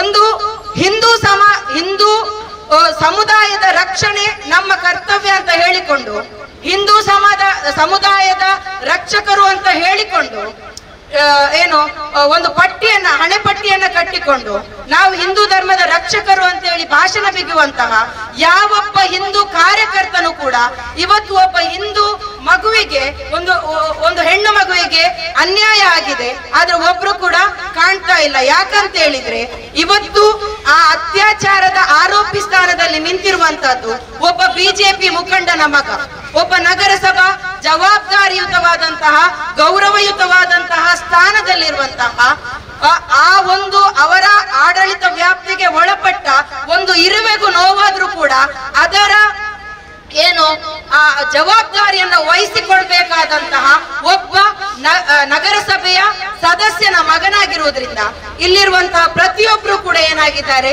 ಇಲ್ಲಿ ಕಾಣೆಯಾಗಿದ್ದಾರೆ. ಯಾಕಾಗಿ ಈ ಒಂದು ನಿಲುವುಗಳು ನಿಮ್ಮ ಸಮಾಜದಲ್ಲಿ ನಮ್ಮ ಮಧ್ಯೆ ಇದೆ? ಯಾಕಂತ ಹೇಳಿದ್ರೆ ಇವರ ಧೋರಣೆ, ಇವರ ಉದ್ದೇಶ ರಕ್ಷಣೆ ಅಲ್ಲ, ಹಿಂದೂ ಧರ್ಮದ ರಕ್ಷಣೆ ಕೂಡ ಅಲ್ಲ, ಯಾವ ಒಂದು ವರ್ಗದ ರಕ್ಷಣೆ ಕೂಡ ಅಲ್ಲ, ಅವರ ಸಮುದಾಯದ ರಕ್ಷಣೆ ಕೂಡ ಅಲ್ಲ. ಅವರ ಧೋರಣೆ ಏನಿದೆಯೋ, ಇಲ್ಲಿರುವಂತಹ ಸಮಾಜದಲ್ಲಿ ಒಗ್ಗಟ್ಟಾಗಿ ಬದುಕ್ತಾ ಇರುವಂತಹ ಹಿಂದೂ ಮುಸ್ಲಿಮರನ್ನ ಬೇರೆ ಮಾಡಬೇಕು, ಹಿಂದೂ ರಾಷ್ಟ್ರದ ನಿರ್ಮಾಣ ಮಾಡಬೇಕು ಅನ್ನುವಂಥದ್ದು. ಬಿಜೆಪಿ ಆಡಳಿತಕ್ಕೆ ಬರುವ ಆ ದಿನದಿಂದ ಕೂಡ ಅವರ ಪ್ರಣಾಳಿಕೆಯಲ್ಲಿ ನಾವು ಕೇಳಿ ಬರ್ತಾ ಇದ್ದಂತಹ ಒಂದು ಸ್ಲೋಗನ್ ಏನು ಅಂತ ಹೇಳಿದ್ರೆ ಬೇಟಿ ಬಚಾವೋ. ಆದ್ರೆ ಯಾವಾಗಿಂದ ಬಿಜೆಪಿ ಸರ್ಕಾರ ಆಡಳಿತಕ್ಕೆ ಬಂದಿದೆಯೋ ಅವತ್ತಿನಿಂದ ಇಂದಿನವರೆಗೂ ಕೂಡ ಆ ಬೇಟಿಗಳನ್ನ ಬಚಾವ್ ಮಾಡ್ಲಿಕ್ಕೆ ಅವರಿಂದ ಸಾಧ್ಯ ಆಗ್ಲಿಲ್ಲ. ಯಾಕಂತ ಹೇಳಿದ್ರೆ ಆ ಬೇಟಿಗಳು ಅನ್ಯಾಯಕ್ಕೆ ಒಳಪಡ್ತಾ ಇರುವಂತಹದ್ದು ಆ ಬಿಜೆಪಿಗರಿಂದಲೇ. ಹತ್ರಾಸ್ ಘಟನೆ ನಾವು ನೋಡಿರ್ಬಹುದು, ಉನ್ನಾವೋ ಘಟನೆ ನೋಡಿರ್ಬಹುದು. ಈ ಎಲ್ಲ ಘಟನೆಗಳು ಜೀವಂತ ಎಲ್ಲಿಯೋ ಒಂದು ಉತ್ತರ ಪ್ರದೇಶದಲ್ಲಿ, ಎಲ್ಲಿಯೋ ಒಂದು ದೆಹಲಿಯಲ್ಲಿ ನಡೀತಾ ಇದೆ ಅಂತೇಳಿ ನಾವು ಕೈ ಕಟ್ಟಿ ಕೂತ್ಕೊಳ್ತಾ ಇದ್ರೆ, ಇಡೀ ಈ ಇಂತಹ ಘಟನೆಗಳು ನಮ್ಮ ಕಾಲಬುಡದಲ್ಲೇ ಇವತ್ತು ನಡೀತಾ ಇದ್ರು ಕೂಡ ಯಾವೊಬ್ರು ಕೂಡ ಆ ಒಂದು ಹೆಣ್ಣು ಮಗುವಿನ ಪರವಾಗಿ ನ್ಯಾಯಕ್ಕೆ ನಿಲ್ಲಿಲ್ಲ ಅನ್ನುವಂತಹದ್ದು ಬಹಳ ವಿಪರ್ಯಾಸ. ಇಂತಹ ಘಟನೆಗಳು ಮತ್ತೆ ಮತ್ತೆ ಮರುಕಳಿಸುವಾಗ ಇಲ್ಲಿರುವಂತಹ ನಾಗರಿಕ ಬಂಧುಗಳು ಅರ್ಥ ಮಾಡಿಕೊಳ್ಬೇಕು ಅವರ ಉದ್ದೇಶ ಬರೀ ರಾಜಕೀಯವಾಗಿ ಇಲ್ಲಿ ಅವರು ಏನು ಧ್ರುವೀಕರಣ ಮಾಡುವಂತಹದ್ದು, ರಾಜಕೀಯವಾಗಿ ಅಸ್ತಿತ್ವ ಪಡೆಯುವಂತಹದ್ದು. ಒಂದು ಹಾಸ್ಪಿಟಲ್ ನಲ್ಲಿ ವೈದ್ಯರು ಮತ್ತು ಪೇಷಂಟ್ಗಳ ಮಧ್ಯೆ ಏನಾದ್ರೂ ಗಲಾಟೆ ಆದಾಗ ಆ ಗಲಾಟೆ ಆದ ಒಂದು ಪಾರ್ಟಿ ಮುಸ್ಲಿಮನಾಗಿದ್ರೆ ಅಲ್ಲಿಗೆ ರಾಜ್ಯದಿಂದ ಹಿಡಿದು ರಾಷ್ಟ್ರೀಯ ನಾಯಕದ ಮಟ್ಟದ ನಾಯಕರು ಕೂಡ ಆ ಸ್ಥಳಕ್ಕೆ ಬರ್ತಾರೆ. ಇನ್ನು ಇವರು ಕರೆ ಕೊಡ್ತಾರೆ ಹಿಂದೂ ಹೆಣ್ಮಕ್ಳಿಗೆ ಏನು ಅಂತೇಳಿ, ನಿಮ್ಮ ಜೇಬುಗಳಲ್ಲಿ ನಿಮ್ಮ ಬ್ಯಾಗ್ಗಳಲ್ಲಿ ನೀವು ಅಸ್ತ್ರಗಳನ್ನು ಹಿಡ್ಕೊಂಡು ನಡಿಬೇಕು, ಮೆಣಸಿನ ಪುಡಿಯನ್ನ ಹಿಡ್ಕೊಂಡು ನಡಿಬೇಕು. ಯಾವ ಸಂದರ್ಭದಲ್ಲಿ ನಿಮ್ಮ ಮೇಲೆ ಅಟ್ಯಾಕ್ ಆಗ್ಬಹುದು, ನಿಮ್ಮ ಮೇಲೆ ಅತ್ಯಾಚಾರ ನಡಿಬಹುದು. ಹಾಗಾದ್ರೆ ಈ ಹೆಣ್ಣು ಮಗುವಿಗೆ ನಾವೇನು ಅಂತ ಕಲಿಸ್ಬೇಕು? ಆ ಅಸ್ತ್ರವನ್ನ ಯಾರ ಮೇಲೆ ಪ್ರಯೋಗಿಸ್ಲಿಕ್ಕೆ ನಾವು ಕಲಿಸ್ಬೇಕು? ಇವತ್ತು ಖಂಡಿತವಾಗಿಯೂ ಕೂಡ ಈ ನಾಗರಿಕ ಸಮಾಜ ಇದನ್ನ ಅರ್ಥ ಮಾಡಿಕೊಳ್ಬೇಕು. ಇವರ ಉದ್ದೇಶ ಖಂಡಿತವಾಗಿಯೂ ಹಿಂದೂ ಧರ್ಮದ ರಕ್ಷಣೆ ಅಲ್ಲ. ಇಲ್ಲಿ ಇವರ ಉದ್ದೇಶ ಬೇರೆ. ಒಂದು ಬಸ್ಸಿನಲ್ಲಿ ಹಿಂದೂ ಹುಡುಗಿ ಮತ್ತು ಮುಸ್ಲಿಂ ಹುಡುಗ ಒಟ್ಟಿಗೆ ಕೂತ್ರೆ ಅದು ಅವರಿಗೆ ಏನಾಗ್ತದೆ? ಲವ್ ಜಿಹಾದ್ ಆಗ್ತದೆ. ಇತ್ತೀಚೆಗೆ ನಡೆದಂತಹ ಉಡುಪಿಯಲ್ಲಿ ಒಂದು ಪ್ರಕರಣ ನಡೆಯಿತು. ಒಂದು ಮುಸ್ಲಿಂ ಹುಡುಗಿ ಹಿಂದೂ ಹುಡುಗನನ್ನ ಮದುವೆ ಆದ, ಅದು ಅವರಿಗೆ ಲವ್ ಜಿಹಾದ್ ಅಂತ ಅನಿಸ್ಲೇ ಇಲ್ಲ. ಅದನ್ನ ಹೇಗೆ ವೈಭವೀಕರಿಸಿದ್ರು ಅವರು? ಬಹಳ ಒಂದು ವಿಚಿತ್ರವಾದ ಏನು ಒಂದು ಸಾಮರಸ್ಯದ ಮದುವೆ ಅಂತೇಳಿ ಬಿಂಬಿಸಿದ್ರು. ಅದೇ ಒಂದು ಹಿಂದೂ ಹುಡುಗಿಯನ್ನ ಒಬ್ಬ ಮುಸ್ಲಿಂ ಹುಡುಗ ಮದುವೆ ಆದ್ರೆ ಅದು ಯಾಕೆ ಲವ್ ಜಿಹಾದ್ ಆಗ್ತದೆ? ಯಾಕೆ ಈ ದ್ವಿಮುಖ ಧೋರಣೆ ಸಮಾಜದಲ್ಲಿ ಹುಟ್ಟು ಹಾಕ್ತಾ ಇದ್ದೀರಾ? ಖಂಡಿತವಾಗಿಯೂ ಕೂಡ ನಿಮ್ಮ ಪ್ರತಿಯೊಂದು ನಡೆಗಳನ್ನ ನಾಗರಿಕ ಸಮಾಜ ಗಮನಿಸ್ತಾ ಇದೆ. ಆ ತಾಯಿ ಆ ಪ್ರೆಸ್ ಮೀಟ್ ಅಲ್ಲಿ ಹೇಳಿದ್ರು, ಖಂಡಿತ ಈ ಒಂದು ಘಟನೆಯ ಇಡೀ ಒಂದು ಚಿತ್ರಣವನ್ನ ಅವರಲ್ಲಿ ಏನ್ ಮಾಡಿದ್ರು, ಆ ಒಂದು ಪ್ರೆಸ್ ಮೀಟ್ ನಲ್ಲಿ ಬಿಚ್ಚಿಟ್ರು. ಆ ವಿವರಿಸುವಂತಹ ಒಂದು ರೀತಿ, ಅದನ್ನ ಒಂದು ಹೆಣ್ಣಾಗಿ ನಾವು ಒಂದು ಆಲೋಚಿಸಿದ್ರೆ, ಅದನ್ನ ಒಂದು ಮನಸ್ಸಿಗೆ ತೆಗೆದುಕೊಂಡ್ರೆ ಖಂಡಿತ ಮೈಯೆಲ್ಲ ನಡುತ್ತದೆ. ಇಂಥ ಒಂದು ಕ್ರೂರ ಸಮಾಜದ ಮಧ್ಯೆ ನಾವು ಬದುಕ್ತಾ ಇದ್ದೇವೆ ಅಂತೇಳಿ. ಏನು ಅಂತ ಹೇಳಿದ್ರೆ, ಅಬೋರ್ಷನ್ ಮಾಡ್ಲಿಕ್ಕೆ ಹೇಳಿದ್ರು. ಏನು 6 ತಿಂಗಳು 7.5 ತಿಂಗಳು ಆದ ನಂತರ ಅವರ ಅಬೋರ್ಷನ್ ಮಾಡ್ಲಿಕ್ಕೆ ಹೇಳಿದ್ರು. ಯಾವ ರೀತಿ ಅಬೋರ್ಷನ್ ಮಾಡ್ಲಿಕ್ಕೆ ಅಂತ ಹೇಳಿದ್ರೆ, ಅಬೋರ್ಷನ್ ಮಾಡ್ಲಿಕ್ಕೆ ಸಾಧ್ಯತೆ ಇದೆ, ಆ ಮಗುವನ್ನ ಕುಂಡರಿಸಿಕೊಂಡು ಏನ್ ಮಾಡಬಹುದು, ಅಬೋರ್ಷನ್ ಮಾಡಬಹುದು ಅಂತೇಳಿ. ಅದಕ್ಕೆ ನಮ್ಮಲ್ಲಿ ಬೇಕಾದ ವ್ಯವಸ್ಥೆ ಇದೆ, ಅದಕ್ಕೆ ಬೇಕಾದ ಡಾಕ್ಟರ್ಗಳು ಕೂಡ ನಮ್ಮಲ್ಲಿ ಇದ್ದಾರೆ ಅಂತೇಳಿ. ಇಲ್ಲಿ ಎಲ್ಲರೂ ಇದರಲ್ಲಿ ಭಾಗಿಯಾದಂತ ಪ್ರತಿಯೊಬ್ಬರ ಬಗ್ಗೆ ಕೂಡ ನಾವು ಇಲ್ಲಿ ಆಲೋಚನೆ ಮಾಡಬೇಕು, ನಾವು ಚರ್ಚೆ ಮಾಡಬೇಕು.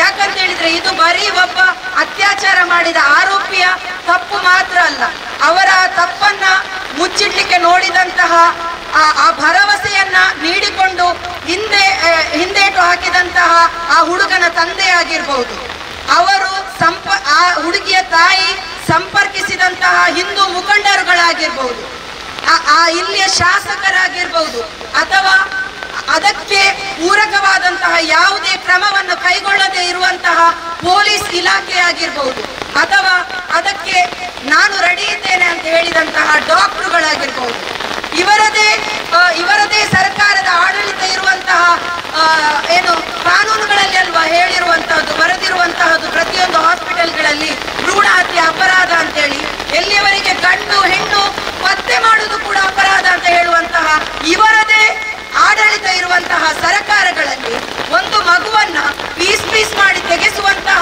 ಅವಕಾಶ ಇದೆ. ಡಾಕ್ಟರ್ಗಳು ನಮ್ಮ ಹತ್ರ ಇದ್ದಾರೆ ಅಂತ ಹೇಳಿದ್ರೆ ಪ್ರತಿಯೊಬ್ಬರನ್ನ ಕೂಡ ನಾವಿಲ್ಲಿ ಏನ್ ಮಾಡ್ಬೇಕಾಗ್ತದೆ, ಅವರ ಬಗ್ಗೆ ನಾವು ಚರ್ಚೆ ಮಾಡ್ಬೇಕಾಗ್ತದೆ. ಇದರಲ್ಲಿ ಭಾಗಿಯಾಗಿರುವಂತಹ ಪ್ರತಿಯೊಬ್ಬರನ್ನ ಕೂಡ ನಾವೇನ್ ಮಾಡ್ಬೇಕಾಗ್ತದೆ, ವಿಚಾರಣೆ ಮಾಡ್ಬೇಕಾಗ್ತದೆ. ಇದು ನಾವು ಎಲ್ಲಿಯೋ ದೂರದಲ್ಲಿ ನಡೀತಾ ಇರುವಂತಹ ಸಂದರ್ಭದಲ್ಲಿ ನಾವು ಕೈಕಟ್ಟಿ ಕೂತು ಇವತ್ತು ನಮ್ಮ ಮನೆ ಬಾಗಿಲಿಗೆ ಬಂದಾಗ, ನಮ್ಮ ಪಕ್ಕದ ಮನೆಗೆ ಬಂದಿದೆ ಇದು, ಇನ್ನು ನಮ್ಮ ಮನೆಯ ಬಾಗಿಲು ಕೂಡ ಇದು ಬರ್ಲಿಕ್ಕೆ ತುಂಬಾ ಹೊತ್ತಿಲ್ಲ. ಅಂತಹ ಪರಿಸ್ಥಿತಿಗಳು ನಿರ್ಮಾಣ ಆಗಬಾರ್ದು ಅಂತ ಹೇಳಿ ಆದ್ರೆ ಇವತ್ತೇ ಎಚ್ಚೆತ್ತುಕೊಳ್ಬೇಕು. ಪ್ರತಿಯೊಬ್ಬ ತಂದೆಯೂ ಎಚ್ಚೆತ್ತುಕೊಳ್ಬೇಕು, ಪ್ರತಿಯೊಬ್ಬ ತಾಯಿಯೂ ಎಚ್ಚೆತ್ತುಕೊಳ್ಬೇಕು. ಇಂತಹ ಕ್ರೂರ ಕ್ರಿಮಿಗಳೇನಿದೆ ನಮ್ಮ ಸಮಾಜದಲ್ಲಿ, ಆ ಕ್ರಿಮಿಗಳನ್ನ ಬುಡ ಸಮೇತ ಕಿತ್ತೊಗೆಯುವಂತಹ ವ್ಯವಸ್ಥೆ ಇಲ್ಲಿ ಉಂಟಾಗಬೇಕು. ಇವರದೇ ಏನು ಪ್ರಯೋಗಗಳಿದೆಯೋ ಆ ಪ್ರಯೋಗಗಳನ್ನ ಇವರ ಮೇಲೆ ನಾವು ತಿರುಗಿಸಿ ಬಿಡುವಂತಹ ವ್ಯವಸ್ಥೆಯೊಂದಿಗೆ ನಮ್ಮ ಹೆಣ್ಣು ಮಕ್ಕಳನ್ನ ಕಳಿಸ್ಬೇಕು ಸ್ಕೂಲ್ಗಳಿಗೆ, ಕಾಲೇಜುಗಳಿಗೆ. ಅಂತಹ ವ್ಯವಸ್ಥೆ ಉಂಟಾದಾಗ ಮಾತ್ರ ಇಲ್ಲಿ ನಮ್ಗೆ ಏನ್ ಮಾಡ್ಲಿಕ್ಕೆ ಸಾಧ್ಯ ಆಗ್ತದೆ, ಇಂತಹ ಕೃತ್ಯಗಳನ್ನ ತಡಿಲಿಕ್ಕೆ ಸಾಧ್ಯ ಆಗ್ತದೆ. ಇಲ್ಲ ಅಂತ ಹೇಳಿದ್ರೆ ಖಂಡಿತವಾಗಿಯೂ ಕೂಡ ಇಲ್ಲಿಯ ನ್ಯಾಯ ವ್ಯವಸ್ಥೆ ಆಗಿರ್ಬಹುದು, ಇಲ್ಲಿಯ ಪೊಲೀಸ್ ಇಲಾಖೆಗಳಾಗಿರ್ಬಹುದು, ಇಲ್ಲಿಯ ರಾಜಕೀಯ ವ್ಯವಸ್ಥೆಗಳಾಗಿರ್ಬಹುದು, ಸರ್ಕಾರಗಳಾಗಿರ್ಬಹುದು, ಅವರಿಗೆ ನ್ಯಾಯ ದೊರಕಿಸ್ಲಿಕ್ಕೆ ಸಾಧ್ಯ ಇಲ್ಲ. ಅವರು ನ್ಯಾಯ ದೊರಕಿಸ್ಲಿಕ್ಕೆ ಅಥವಾ ಬೀದಿಗಳಿಗೆ ಇಳಿಲಿಕ್ಕೆ ಬರ್ತಾರೆ ಯಾವಾಗ ಅಂತ ಹೇಳಿದ್ರೆ, ಆ ಆರೋಪಿಯ ಹೆಸರು ಯಾವುದಾದ್ರೂ ಅನ್ಯ ಧರ್ಮದವನಾಗಿದ್ರೆ ಖಂಡಿತವಾಗಿ ಕೂಡ ಅವರು ಬರ್ತಾರೆ. ಇಲ್ಲದಿದ್ರೆ ಅವರು ಬರುವುದಿಲ್ಲ ಅನ್ನುವುದಕ್ಕೆ ಪ್ರತ್ಯಕ್ಷವಾದಂತಹ ಸಾಕ್ಷಿ ನಮ್ಮ ಮುಂದೆ ಇದೆ. ಇನ್ನಾದ್ರೂ ಕೂಡ ನಾವು ಎಚ್ಚೆತ್ತುಕೊಳ್ಬೇಕು. ಇಲ್ಲಿ ಇರುವಂತಹ ಅಸ್ತಿತ್ವದಲ್ಲಿರುವಂತಹ ಮಹಿಳಾ ಆಯೋಗಗಳು ಏನಿದೆವೋ ಅವರು ಕೆಲವೊಂದು ಸಂದರ್ಭದಲ್ಲಿ ಸ್ವಯಂ ಪ್ರೇರಿತವಾಗಿ ಪೊಲೀಸ್ ಇಲಾಖೆ ಆಗಿರ್ಬಹುದು, ಮಹಿಳಾ ಆಯೋಗಗಳಾಗಿರ್ಬಹುದು, ಸ್ವಯಂ ಪ್ರೇರಿತವಾಗಿ ಏನ್ ಮಾಡ್ತಾರೆ, ಕೇಸುಗಳನ್ನ ದಾಖಲಿಸಿಕೊಳ್ತಾರೆ. ಯಾರು ಹೋಗಿ FIR ಕೊಡ್ಬೇಕು ಅಂತಿಲ್ಲ ಅಥವಾ ಕೇಸ್ ದಾಖಲಿಸಿ ಅಂತ ಅಂಗಲಾಚಬೇಕು ಅಂತಿಲ್ಲ. ಸ್ವಯಂ ಪ್ರೇರಿತವಾಗಿ ಕೇಸ್ಗಳನ್ನ ದಾಖಲಿಸ್ತಾರೆ. ಯಾಕೆ ಇಂತಹ ಪ್ರಕರಣಗಳಲ್ಲಿ ನೀವು ಕಣ್ಣಿದ್ದು ಕೂಡ ಕುರುಡರಾಗೆ ವರ್ತಿಸ್ತಾ ಇದ್ದೀರಾ? ಯಾಕೆ? ಆ ಹೆಣ್ಣು ಮಗು ಅಲ್ವಾ? ಆ ಹೆಣ್ಣು ಮಗುವಿನ ನೋವಲ್ವಾ? ಒಂದು ಮುಸ್ಲಿಮನಿಂದ ಹಿಂದೂ ಹೆಣ್ಣು ಮಗುವಿಗೆ ಅತ್ಯಾಚಾರ ಆದಾಗ ಮಾತ್ರ ಅದು ನೋವ? ಒಬ್ಬ ಹಿಂದುವಿಗೆ ಅತ್ಯಾಚಾರ ಆದಾಗ ಅದು ನೋವಲ್ವಾ? ಆ ತಾಯಿ ಎಲ್ಲರ ಬಾಗಿಲಿಗೂ ಕೂಡ ಬಡ್ದಾಗ ಯಾಕೆ ನಿಮ್ಗೆ ಆ ತಾಯಿಗೆ ಅಥವಾ ಆ ಮಗುವಿಗೆ ಒಂದು ನ್ಯಾಯ ಕೊಡಿಸುವಂತಹ ವ್ಯವಸ್ಥೆಗೆ ನೀವು ಮುಂದಾಗ್ಲಿಲ್ಲ? ನೀವು ಹೇಳ್ತೀರಿ ಅವನ ಭವಿಷ್ಯದ ಪ್ರಶ್ನೆ ಅಂತೇಳಿ. FIR ಅನ್ನ ಹರಿದಾಕಿ ಅವನ ಭವಿಷ್ಯದ ಪ್ರಶ್ನೆ. ಭವಿಷ್ಯ ಅವನಿಗೆ ಮಾತ್ರ ಇರುವಂತಹದ್ದ? ಆ ಹೆಣ್ಣು ಮಗುವಿಗೆ ಭವಿಷ್ಯ ಇಲ್ವಾ? ಆ ಹೆಣ್ಣು ಮಗು ಸಮಾಜದಲ್ಲಿ ತಲೆ ಎತ್ತಿಕೊಂಡು ತಿರುಗಾಡಬೇಕಾದಂತಹ ಏನು ಅನಿವಾರ್ಯತೆ ಇಲ್ವಾ? ಆ ಹುಟ್ಟಿದಂತಹ ಮಗು ನಾಳೆ ಸಮಾಜದಲ್ಲಿ ತಂದೆ ಯಾರು ಅಂತ ಕೇಳಿದಾಗ ಯಾರು ಅಂತ ಹೇಳಿ ಆ ತಂದೆಯನ್ನ ತೋರಿಸ್ಬೇಕು. ಇಂತಹ ಪರಿಸ್ಥಿತಿ ನಿಮ್ಮ ಮನೆ ಬಾಗಿಲಿಗೂ ಕೂಡ ಬರಬಹುದು ಬಂಧುಗಳೇ. ಅದಕ್ಕೂ ಮುಂಚೆ ನೀವು ಎಲ್ಲರೂ ಒಗ್ಗಟ್ಟಾಗಿ ಒಂದಾಗಿ ಆ ಒಂದು ಹೆಣ್ಣು ಮಗುವಿಗೆ ನ್ಯಾಯ ದೊರಕಿಸಲಿಕ್ಕೆ ಎಲ್ಲರೂ ಕೂಡ ಪ್ರಯತ್ನ ಪಡಬೇಕು. ನಾವು ಖಂಡಿತವಾಗಿಯೂ ಕೂಡ ಆ ತಾಯಿಯ ಜೊತೆಗಿದ್ದೇವೆ. ಎಂತಹ ಸಂದರ್ಭಗಳಲ್ಲಿಯೂ ಕೂಡ, ಎಂತಹ ಅನಿವಾರ್ಯ ಪರಿಸ್ಥಿತಿಯಲ್ಲೂ ಕೂಡ ನಾವು ಅವರ ಬೆನ್ನೆಲುಬಾಗಿ ನಿಲ್ತೇವೆ ಅನ್ನುವಂತಹ ಭರವಸೆಯೊಂದಿಗೆ ನನ್ನೆರಡು ಮಾತುಗಳನ್ನು ಮುಗಿಸ್ತಾ ಇದ್ದೇನೆ. ಧನ್ಯವಾದಗಳು. ಬಿಜೆಪಿ ಕೇಂದ್ರ ಸರ್ಕಾರದಲ್ಲಿ ಆಡಳಿತ ನಡೆಸ್ತಾ ಇದೆ. ಬೇಟಿ ಬಚಾವೋ ಬೇಟಿ ಪಡಾವೋ ಎಂಬ ಘೋಷಣೆಯೊಂದಿಗೆ ಕೇಂದ್ರ ಸರ್ಕಾರ ಮುಂದುವರಿತಿರುವಾಗ ಪುತ್ತೂರಿನ ಬಿಜೆಪಿಯವರು ಅವರಿಂದ ನಾವು ಇವತ್ತು ಈ ಬೇಟಿಗಳನ್ನು ಬಚಾವ್ ಮಾಡಬೇಕಾದಂತ ಒಂದು ಪರಿಸ್ಥಿತಿ ಬಂದುಬಿಟ್ಟಿದೆ. ಬಿಜೆಪಿ ಒಂಥರ ಜನರನ್ನು ಮಂಕುಮರಳು ಮಾಡ್ತಾ ಇದೆ. ಸಮಾಜದಲ್ಲಿ ಸಂವಿಧಾನ ಕಲ್ಪಿಸಿಕೊಟ್ಟಂತಹ ಸಮಾನ ನ್ಯಾಯ ಏನಿದೆ, ಸಮಾನ ರಕ್ಷಣೆ ಏನಿದೆ, ಇವತ್ತು ಸಮಾಜದಲ್ಲಿ ಇಲ್ಲದಂತಾಗಿದೆ. ಒಂದು ನಮ್ಮ ಉತ್ತರ ಭಾರತದಲ್ಲಿ ನೋಡುವಾಗ ಒಬ್ಬ ರಸ್ತೆಯಲ್ಲಿ ಹೋಗುತ್ತಿರುವ ಕಾರಿನಿಂದ ಇಳಿದು ಅತ್ಯಾಚಾರ ಮಾಡುವಂತಹ ಒಂದು ಬಿಜೆಪಿ ಮುಖಂಡ. ಅದೇ ರೀತಿ ಪುತ್ತೂರಿನಲ್ಲಿ ಮತ್ತೊಬ್ಬ ಮುಖಂಡ ಜಗನ್ನಿವಾಸ ರಾವ್ ಅವರ ಮಗ ಜಗನ್ನಿವಾಸ ರಾವ್ ಹೇಗಿದ್ದಾರೆ ಅಂತ ಹೇಳಿದ್ರೆ, ಪುತ್ತೂರಿನಲ್ಲಿ ಯಾರಾದ್ರೂ ಒಬ್ಬರು ಬಸ್ಸಿನಲ್ಲಿ ಒಬ್ಬ ಸಹಪಾಠಿಯೊಂದಿಗೆ ಕೂತುಕೊಂಡ್ರೆ ಓಡಿಕೊಂಡು ಬಂದು ಪ್ರತಿಭಟನೆ ಮಾಡುವುದು, ಅವರಿಗೆ ಹಲ್ಲೆ ಮಾಡುವುದು, ಅದರ ವಿರುದ್ಧ ನಿರಂತರವಾಗಿ ಹೋರಾಟ ಮಾಡುವಂತಹ ಇವತ್ತು ಆಸ್ಪತ್ರೆಗೆ ಹೋಗಿ ಮಲಗುವಂತಹ ಪರಿಸ್ಥಿತಿ ಉಂಟಾಗಿದೆ. ಇದು ಏದರಿಂದ ಇಲ್ಲಿ ನಾವು ಅರ್ಥ ಮಾಡ್ಕೊಳ್ಬೇಕು, ಇಲ್ಲಿ ಜನ ಸಮುದಾಯ ಅರ್ಥ ಮಾಡ್ಕೊಳ್ಬೇಕು ಬಿಜೆಪಿ ಏನು ಮಾಡ್ತಾ ಇದೆ ಅಂತ. ಬಿಜೆಪಿ ಇದೇ ನಿರಂತರವಾಗಿ ಅತ್ಯಾಚಾರ, ಅಕ್ರಮ, ಅನೀತಿಯನ್ನು ಮಾಡ್ತಾ ಬರ್ತಿರುವುದು. ಅದಕ್ಕೆ ಸರಿಯಾಗಿ ಸಂಘ ಪರಿವಾರ ಅವರಿಗೆ ಕುಮ್ಮಕ್ಕನ್ನು ನೀಡುತ್ತಿರುವುದನ್ನು ನಾವು ಕಾಣ್ತಾ ಇದ್ದೇವೆ. ಇದೀಗ ಅದು ಬಿಡಿ, ಈಗ ಆ ಪ್ರಸನ್ನರಾವ್ ಅವರ ಮಗ ಅತ್ಯಾಚಾರ ಮಾಡಿ ಆ ಮಗುವಿಗೆ ತಾಯಿಗೆ ಇವತ್ತು ಜನ್ಮ ಕೊಟ್ಟಿದ್ದಾಳೆ. ಆ ಮಗುವಿಗೆ ತಂದೆ ಇಲ್ಲ. ಇವರು ಯಾರು ಜಗನ್ನಾಥ ರಾವ್ ಬಂದು ತಂದೆ ಆಗ್ತಾರೆ ಅವರಿಗೆ? ಆ ಮಗುವಿಗೆ ಇಲ್ಲ. ಅದು ಬಿಡಿ, ಅದರೊಂದಿಗೆ ಆ ಮಗುವನ್ನು ಭ್ರೂಣ ಹತ್ಯೆ ಮಾಡಲು ಹೊರಟಂತಹ ಯಾವ ಡಾಕ್ಟರ್ ಇದ್ದಾರೆ ಅದಕ್ಕೆ ಸಹಕರಿಸಿದಂತಹ ಪುತ್ತೂರಿನ ನಾಯಕರು ಬಿಜೆಪಿಯ. ಅಸಂತರ್ಕ ಹೇಳ್ತಾರಂತೆ ನಾವು ಮಾತನಾಡುದಿಲ್ಲ. ಪುತ್ತಿರ ಹೇಳ್ತಾರೆ ನನ್ನನ್ನು ಕರಿಬೇಡಿ, ಮತ್ತಾರನ್ನು ಕರಿಬೇಕು ಸ್ವಾಮಿ, ನಿಮ್ಮ ಹಿಂದೆ ನಿಂತವರಿಗೆ ನೀವಿಲ್ಲದ್ರೆ ಮತ್ತಾರು ಬರಬೇಕು. ಖಂಡಿತವಾಗಿಯೂ social democratic party of India ಎಲ್ಲಾ ಸಂತ್ರಸ್ತರೊಂದಿಗೆ ನಿರಂತರವಾಗಿರ್ತದೆ. ಪುತ್ತೂರಿನ ಸಂಬಂಧಿಸಿದ ಪುತ್ತೂರಿನಲ್ಲಿ ಹಲವು ಘಟನೆಗಳು ನಡೆಯಿತು. ಎಲ್ಲಾ ಘಟನೆಗಳಲ್ಲೂ ಕೂಡ ಬಿಜೆಪಿ ಏನ್ ಮಾಡ್ತಾ ಇದೆ, ನಿರಂತರವಾಗಿ ಪರಸ್ಪರ ಜಾತಿಗಳ ಮಧ್ಯೆ ಹಲ್ಲೆಯನ್ನು ಮಾಡುವುದು, ಇಂತಹ ಕೃತ್ಯಗಳಿಗೆ ಕುಮ್ಮಗೂಡುವಂತಹ ಕೆಲಸವನ್ನು ಮಾಡ್ತಾ ಇದೆ. ಈಗ ಯಾವುದೇ ಒಬ್ಬ ಬಿಜೆಪಿ ಮುಖಂಡ ಇಲ್ಲ, ಎಲ್ಲ ಮೊಳಗೆ ಹೋಗಿದ್ದಾರೆ. ಯಾರಿಗೂ ಇಲ್ಲಿ ಏನಿಲ್ಲ, ಈ ಅತ್ಯಾಚಾರದ ಬಗ್ಗೆ, ಈ ಸಂತ್ರಸ್ತೆಯ ಬಗ್ಗೆ ಮಾತಾಡುವಂತ ನೈತಿಕತೆ ಇಲ್ಲದಾಗಿದೆ. ಆದುದರಿಂದ ಖಂಡಿತವಾಗಿಯೂ ಪುತ್ತೂರಿನಲ್ಲಿ ಇದು ಮುಂದುವರಿಯಲು ನಾವು ಬಿಡುವುದಿಲ್ಲ. Social democratic party of India ಪುತ್ತೂರಿನಲ್ಲಿ ಎಲ್ಲಿಯವರೆಗೆ ಇರುತ್ತದೆ ಅಲ್ಲಿಯವರೆಗೆ ಇಂತಹ ಸಂತ್ರಸ್ತರೊಂದಿಗೆ ನಾವು ಇದ್ದೇವೆ ಎಂಬ ಸಾಂಕೇತಿಕ ಮಾತನ್ನು ಹೇಳುತ್ತಾ ನನ್ನ ಮಾತುಗಳಿಗೆ ವಿರಮಿಸುತ್ತೇನೆ.